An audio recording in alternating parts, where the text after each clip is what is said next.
ఇవన్నీ చేసినప్పుడు మీలో ఒకటి ఆలోచించాలి. నేను ఎప్పుడు రౌడీదో నాకు తెలియదు. నేను ఎప్పుడు కూడా హత్యలు చేయను. నాకు నమ్మకం లేదు. వాటి మీద నమ్మకం కాదు, నా ప్రవృత్తి కాదు, నా జీవితంలో దానికి నేను పుట్టలేదు.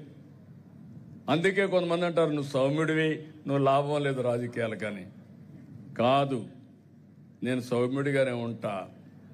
కానీ యాంటీ సోషల్ ఎలిమెంట్స్ పైన మాత్రం సింహ స్వప్నంగా ఉంటా. అది నా జీవితం. మీరు ఒకసారి ఆలోచించండి. తీవ్రవాదులు, నాకు వాళ్ళకు విరోధం లేదు. వాళ్ళ సిద్ధాంతం తప్పు. ఏదో బెదిరించి భయపెట్టి తుపాకీతో మేము రాజ్యం చేస్తామని ఎక్కడో అడవుల్లో కూర్చొని మనుషుల్లో, ఊర్లో ఉండే మనుషులు చంపుతామని లేఖలు పంపించి అరాచకాలు చేసేవారు.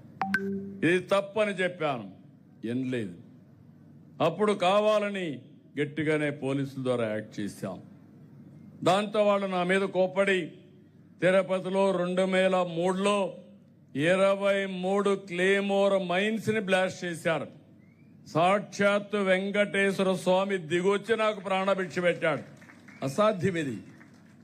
అది కూడా అకేషన్ బ్రహ్మోత్సవం.